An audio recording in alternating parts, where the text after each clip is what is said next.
Laissez-moi vous parler du design du Honda HR-V. Alors, il faut dire qu'il est agressif, il est assez balèze.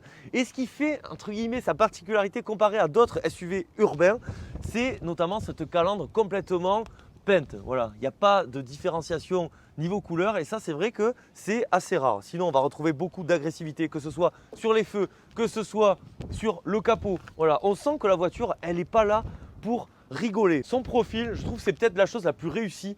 Elle a un look de fou. Alors c'est un SUV entre guillemets un peu coupé, donc la luminosité ne sera pas incroyable à bord, mais sinon quand même la voiture, quelle allure!